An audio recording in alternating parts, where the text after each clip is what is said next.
নমস্কাৰ বন্ধুসকল, আজি মই আপোনালোকক এটুকুৰা খুব সুন্দৰ ঠাই দেখুৱাবলৈ আগবাঢ়িছোঁ।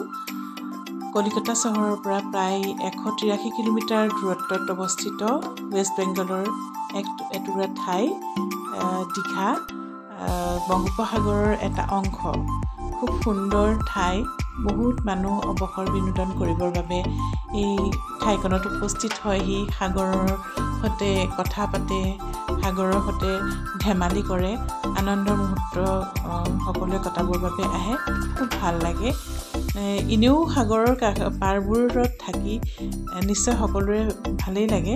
আৰু এইটুকুৰা জেগাও খুব সুন্দৰ জেগা। কলিকতাৰ পৰা দীঘালৈ যাবৰ বাবে আমি ট্ৰেইনেও যাব পাৰোঁ, লোকেল ট্ৰেইনৰ জৰিয়তেও আমি যাব পাৰোঁ, নহ'লে বা বাছৰ জৰিয়তেও আমি যাব পাৰোঁ। বাছৰ জৰিয়তে গ'লে খালি সময়টো অলপ বেছি লাগে।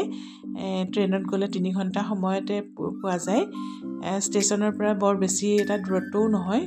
সৰু সৰু অটোৰিক্সাবোৰ থাকে, সেই অটোৰিক্সাবোৰত কৈ দিলেই দীঘাৰ যিটো পাৰত সাধাৰণতে আনন্দৰ মুহূৰ্তবোৰ কটাব পাৰি, সেই ঠাইখনলৈ তেওঁলোকে লৈ যায়। আৰু তাৰ পাৰতেই ভালেমানকেইখন হোটেলো আছে, য'ত থাকিলে আপুনি ৰাতি হওক বা যেতিয়াই নহওক তাতে হোটেলৰ পৰা বহিব হোটেলৰ ৰুমৰ ভিতৰত বহিও আপুনি সাগৰৰ যি দৃশ্য, মনোৰম দৃশ্য উপভোগ কৰি থাকিব পাৰে। এয়া চাওকচোন, তাতে আনন্দ কৰিবৰ বাবে যথেষ্টখিনি সুবিধা আছে। হৰ্চ ৰাইডিং আছে, হৰ্চ ৰাইডিং কৰিব পাৰে সৰু সৰু ল'ৰা ছোৱালীৰ কাৰণে। ব'টিং কৰিব পাৰে, মেৰাইন ড্ৰাইভ বুলি কয়। মেৰাইন ড্ৰাইভ কৰিলে কি হয়, তেওঁলোকে পাৰ হেড 350 টকাকৈ লৈছিলে, খুব সম্ভৱ আমাৰ পৰা 350 টকাকৈ পাৰ হেড লৈছিলে।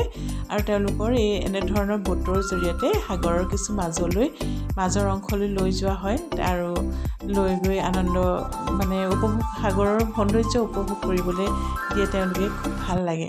আৰু ইমান ভাল লাগে যে সাগৰৰ ইমান বেছি ঢৌ, সেই ঢৌৰ মাজত যে এই ব'টকেইখন কিমান স্পীডত মাজলৈ গুচি যায়, মাজে মাজে ভয়ো লাগে, তথাপি খুব ভাল লাগে। আৰু এয়া হৈছে আমাৰ শংকৰপুৰ বুলি কয়, ৱেষ্ট বেংগলৰ বংগোপসাগৰে আৰু এটা পাৰ। দীঘাত যেতিয়া আমি ফুৰিবলৈ গৈছিলোঁ, তেতিয়া দীঘাৰ পৰাই বিভিন্ন ধৰণৰ গাড়ী, বাছ নহয়, অটো নহ'লে বা সৰু সৰু গাড়ী লৈ তেওঁলোকৰ পেকেজ থাকে।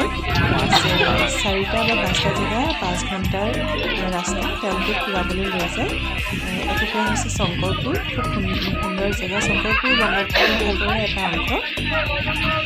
সাগৰৰ ঢৌবোৰ ইমান জোৰকৈ পাৰত থকা অংশবোৰত মাৰে যে এনেকুৱা লাগে যেন খুব এজন গহীন গম্ভীৰ ডাঙৰ মানুহে যেন কিবা এটা